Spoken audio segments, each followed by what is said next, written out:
Cominciamo con l'evento più importante che sta per accadere. Il 7 maggio andrà in scena al Teatro Verdi di Pisa in Faust con la Imperfect Dancers Company e sono project manager. In Faust sarà uno spettacolo estremamente particolare, non tanto perché è basato soltanto ed è ispirato alla drammaturgia di Goethe. Breve parentesi, inizialmente pensavamo di trarre qualche spunto anche dalla drammaturgia di Thomas Mann, però la cosa non è stata possibile perché Mann è completamente diverso sia come scrittura come concettualità, chiusa la parentesi. Quindi ci siamo basati su Goethe. Walter Matteini e Dina Brech hanno avuto un'idea straordinaria.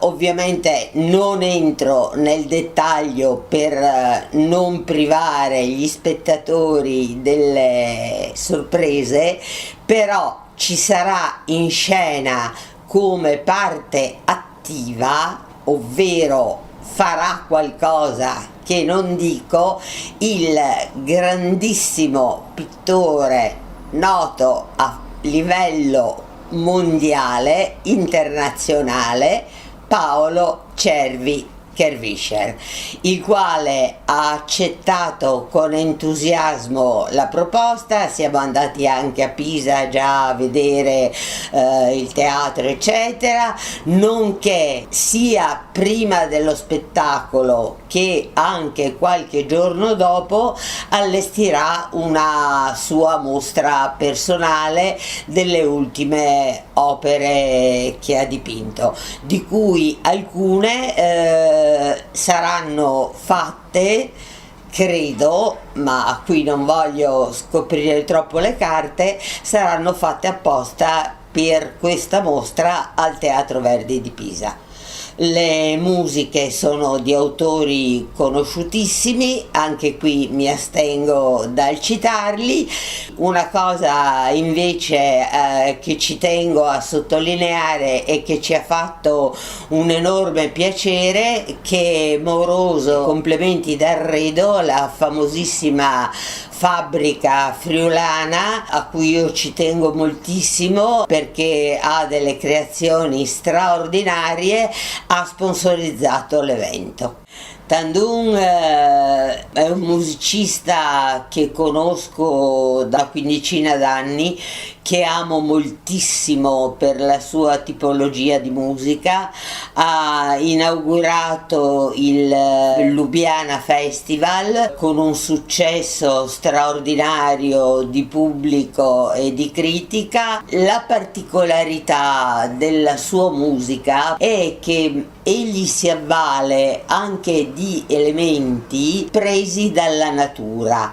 L'acqua, la carta, sono cose che mescolate assieme alle note in un tutt'uno armonico creano musica. La sua è una sonorità che si può definire organica, ma dà luogo a dei suoni fantastici. Infatti in questo concerto inaugurale c'era proprio a lato del palcoscenico un grande bacile d'acqua dove una suonatrice, danzatrice, chiamiamola, con un movimento danzante delle mani muoveva l'acqua producendo suono, e questa è una cosa veramente magnifica. Quando poi l'ho intervistato, e sono stata felicissima perché assieme alla RAI, anzi prima della RAI, l'ho intervistato io in inglese, chiaramente lo parla perfettamente. Se sapessi parlare io il cinese così, gli ho chiesto un po' per quale motivo si ispira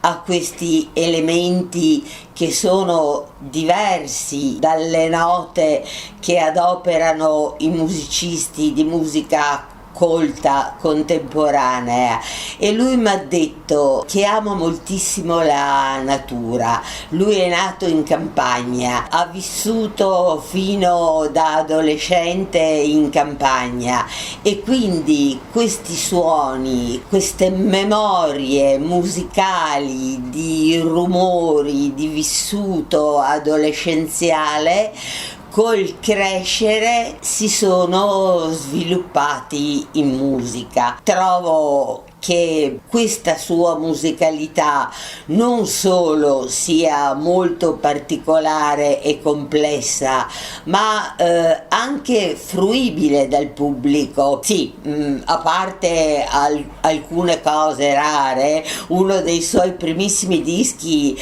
quando ancora non lo conoscevo, è stato The Ghost Opera, gli opere degli spettri, e lì veramente ci sono delle dissonanze veramente fortissime, ma è un'altra tipologia di musica. Ultimamente appunto si è dedicato agli elementi naturali, e qui c'è molta armonia, c'è molta dolcezza, e cosa importante da aggiungere è che Tan non è soltanto compositore, ma è anche un eccellente direttore d'orchestra. Il linguaggio di Tan è molto originale in quanto è polifonico e si muove fra culture diverse. Infatti egli cerca di unire sia la cultura occidentale che quella orientale, o viceversa, con fraseggi cromatici, suoni a volte primordiali.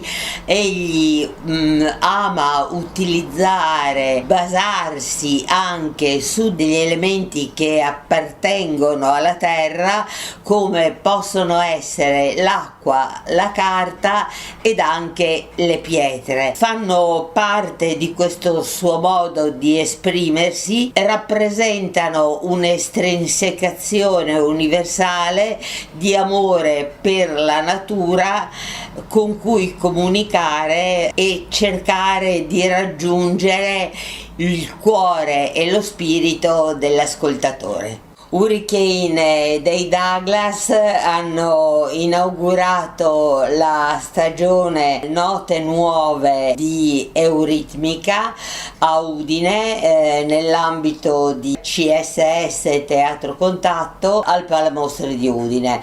Uri, ho un amore sviscerato nonché una stima nei suoi confronti, in quanto lo conosco personalmente da più di 15 anni, l'ho ascoltato a Bruxelles, l'ho ascoltato in altre sedi e ho un'enormità di CD suoi. Douglas in realtà era la prima volta, devo confessare, che lo ascoltavo dal vivo. Hanno suonato un concerto interessantissimo che si chiama Present Joy, ispirato a musiche del XVIII e XIX secolo, in cui è compresa anche la famosa arpa sacra. Da questa base musicale complessa, ricca di suoni e di significati sia intimi che psicologici, i due artisti ne hanno tratto una loro versione assolutamente particolare, pur nel rispetto, diciamo, delle idee di partenza, ed hanno suonato con un impeto e con un'improvvisazione straordinarie, anche con degli assolo di Douglas strepitosi, il quale ha fatto un po' anche l'actor man, il conductor del concerto, ed è un trombettista decisamente notevole, credo uno dei più famosi al mondo, mentre Uri è un pianista a tutto campo, perché Hurricane passa dal suonare sia in modo classico sia in modo arrangiato dalla sua Weltanschauung Bach alla musica contemporanea. Il suo campo musicale spazia dal super classico, parliamo di secoli scorsi, anche ben prima di Bach, fino ad arrivare ai nostri giorni. Quindi è un pianista ed un artista completo, un uomo di una semplicità incredibile, straordinario, simpatico, alla mano, un uomo per cui vale la pena muoversi per andare ad ascoltare un concerto. Naturalmente anche Douglas è importantissimo, ma io devo dire la verità, come al solito, questo mio difetto, forse anche perché la vecchia conoscenza di Uri, è una musica che mi tocca più da vicino. Laika è stato presentato dal CSS Teatro Contatto di Udine con appunto Ascanio Celestini come interprete, ed è stato uno spettacolo veramente particolare, perché chi conosce Ascanio sa le sue boutade, sa che c'è un'ironia in apparenza e ironia, in realtà è un messaggio subliminale per scavare nel mondo dei sofferenti, degli emarginati, dei derelitti, delle persone che in questo momento non hanno confine. Questo suo monologo, che in apparenza si rivolge a Dio, in realtà è un'introspezione in se stesso per sottolineare i temi a cui abbiamo appena accennato. Ci tengo a sottolineare che è stato un grandissimo successo di pubblico e di critica, a cui è seguito anche un dibattito, e la recensione la potete trovare, come tutti gli altri pezzi di cui si è già parlato prima, su Eliconie Online. Parlare di Bruno mi emoziona sempre, e quest'anno il 3 maggio saranno 3 anni da quando è mancato. Purtroppo questa è una cosa che per me è e rimane e rimarrà fino a prova contraria incomprensibile, è che Trieste si è sempre dimenticata di lui, non ha mai fatto niente per ricordarlo, né una mostra collettiva, né una mostra, non dico al Salone degli Incanti, dove sarebbe stato possibile con tutte le sue opere, perché la compagna le metteva assolutamente a disposizione, niente di niente, ed è veramente una vergogna. Ora la maggior parte delle sue opere purtroppo andranno disperse, perché la Galleria Stadion di Trieste il giorno 15 aprile ne metterà buona parte in asta. Naturalmente l'evento ha destato un'enorme curiosità sia fra i collezionisti, non solo triestini chiaramente, ma soprattutto europei ed anche a livello mondiale. Le cose, io mi auguro, vadano vendute, però in realtà mi dispiace enormemente, perché a questo punto sarà qualche stato europeo molto più intelligente dell'Italia a fare una mostra collettiva dedicata a Bruno Kersicla, oppure queste opere rimarranno gioia di coloro che le possederanno. Io sono felicissima di avere una piccola collezione di opere di Bruno, che mi ha regalato, fra cui, come tu ricordi, il pennino dello scrittore, ed altri il ritratto della mente, ed altri quadri, quadretti, eccetera eccetera, che per me sono carissimi e che non venderei mai nemmeno per decine di migliaia di euro. Stefano Nicolao è un personaggio straordinario, è il creatore e fondatore dell'atelier costumi storici Nicolao di Venezia, ma la sua vita è stata un po' pazza, per questo ci capiamo e ci siamo capiti al volo. In effetti da giovane ha fatto l'attore, si è occupato di scenografia e proprio a Sergio Dosmo, ed è per questo che ci tenevo a ricordare un altro triestino di cui la città, dopo pochissimi mesi dalla morte, hanno fatto una mostra di bozzetti.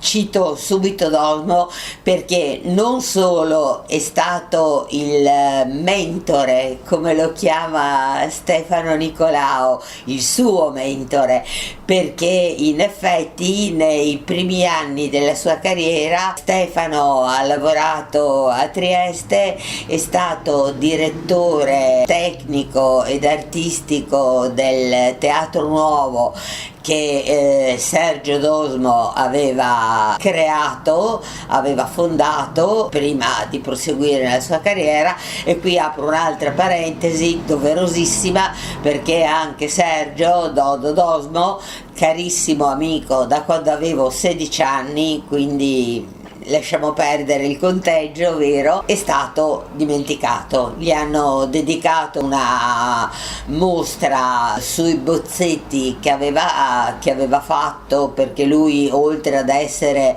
direttore tecnico, ha lavorato all'Argentina, ha lavorato al Rossetti, ha lavorato al Verdi, eccetera, era scenografo, costumista. Gli hanno dedicato una mini mostra sui bozzetti dei suoi costumi e la cosa è finita lì. Dopodiché di Dosmo non si è più sentito parlare. Altra mini parentesi, altri due triestini importantissimi di cui non si è più sentiti parlare. Poi ritorno ovviamente a Stefano Nicolao, perché questo è l'oggetto di cui stiamo parlando. Il giornalista Giorgio Polacco, anche lui completamente dimenticato, ha lavorato con Strehler, era al Messaggero di Roma, non esiste più. Un musicista importantissimo, Doriano Saracino, che ha lavorato con Giorgio Strehler al Piccolo Teatro di Milano, anche lui completamente dimenticato, e ce ne sarebbero ancora tantissimi, non li posso citare tutti. Ho citato questi perché erano amici, perché mi sono state persone care, perché sono tuttora nel mio cuore e quindi li ricordo con affetto. Tornando a Stefano, dopo tutte le varie cose di cui si è occupato, ha deciso di fondare nel 1983 il famoso Atelier Nicolao. Questo atelier si occupa in particolare di costumi storici, ve ne sono circa 10.000, sono assolutamente completi di accessori, dalla biancheria alle parrucche, ai capelli, alla bigiotteria. Stefano ha vinto un sacco di premi, è stato candidato all'Oscar per Casanova, per Elisabeth, per Farinelli, per Il Mercante di Venezia, e chi più ne ha più ne metta. Due cose sue voglio ricordare, e chi vuole poi può andare a approfondire il tutto nell'intervista su Liconie, dove ci sono anche le fotografie.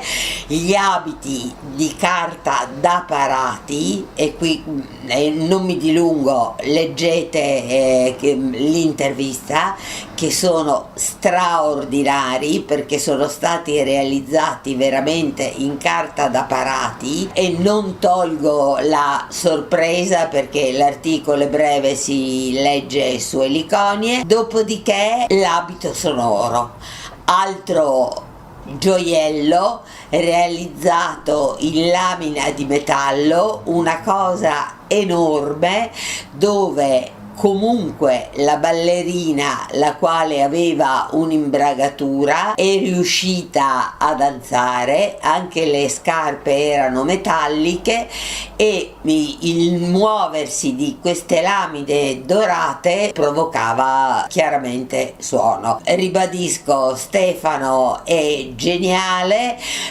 lavora soprattutto con costumi storici tutti fatti a mano, anche con perline di vetri di Murano, e rimando un'altra volta all'intervista, si è occupato e si occupa di moltissime altre cose come la pubblicità contemporanea, tipo lo spot dedicato alle suore per un aperitivo divertentissimo ed altre cose, insomma chi più ne ha più ne metta. Rimando alla lettura dell'intervista su Eliconie. Stefano Poda, che io considero uno dei più grandi scenografi, costumisti, coreografi, nonché registi, perché praticamente fa di tutto che ci siano oggi a livello mondiale. Infatti, scherzando, gli ho detto: devi metterti a studiare anche musica, perché non ti manca altro che fare il direttore d'orchestra, perché praticamente fa tutto. Sì, sono andata a Budapest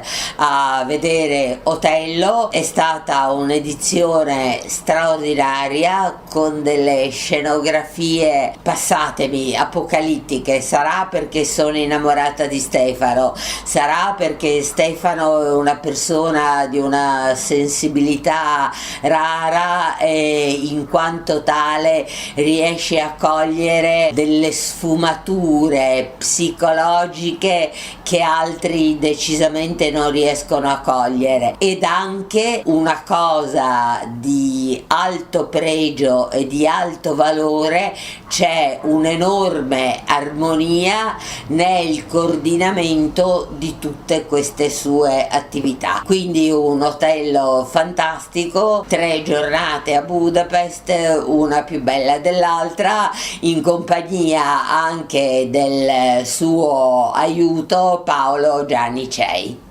Lubiana nuovamente, sempre nell'ambito del Lubiana Festival. Ho visto Turandot con l'Opera di Pechino, un'edizione straordinaria di un'eleganza raffinatissima, ottimamente diretta. Per favore non chiedetemi i nomi, perché i nomi cinesi onestamente, mentre nella recensione che si può trovare sempre su Eliconie sono nominati tutti e li leggete tutti corretti, onestamente non vorrei sbagliarmi e fare delle gaffe. Comunque un'edizione veramente elegante come impostazione registica, come impostazione coreografica e scenografica, fantastiche ed elegantissime le cromie affatto violente, contrariamente al solito rosso dorato che comunque c'erano ma con toni smorzati, quindi un'edizione veramente preziosa. E poi 2 balletti di Edouard Klug, il quale è considerato uno dei maggiori coreografi del paese. Uno è stato Requiem per 2 sedie, dove il protagonista è stato un ballerino olandese, Christian Gueremaci, bravissimo, praticamente un racconto breve che si è svolto in un ring, dove un unico personaggio, ovvero Christian, lottava con se stesso. L'altro invece, un balletto completo con tutto il corpo di ballo, è stato lo Stabat Mater con le musiche di Pergolesi, mentre le musiche del Requiem per 2 sedie erano di Mozart. Ed anche questa è stata un'edizione veramente raffinata, assolutamente armonica, sia come coreografia sia come colori. Un'altra cosa che vorrei ricordare e che non ricorda la Slovenia ma riguarda l'Italia è Risonanze, a cui ho partecipato lo scorso anno e sta per ripartire anche quest'anno. È un festival, chiamiamolo un'edizione di musica nuova contemporanea, coordinato da Paolo Longo e da Adele D'Aronzo e da altri musicisti giovani, sia italiani che non italiani, perché infatti è bandito un bando di concorso a livello mondiale, e quindi finalmente anche a Trieste abbiamo della valida musica colta contemporanea grazie a Risonanze.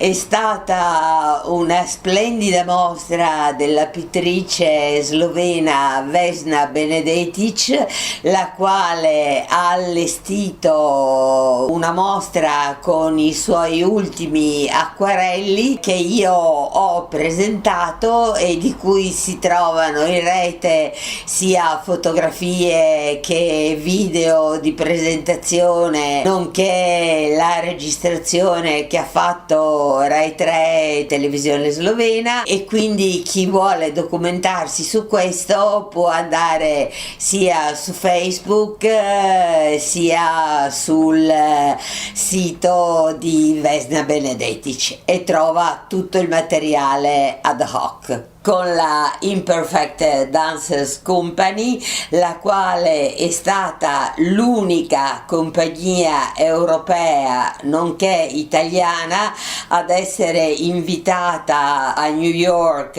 alle giornate mondiali dell'Hip-Hop, la quale è una delle maggiori piattaforme mondiali che promuovono arte. Ho intervistato il presidente dell'EIPA Mario García Darham. La cosa buffa è che mi avevano concesso mezz'ora di tempo e in realtà siamo rimasti a chiacchierare 2 ore.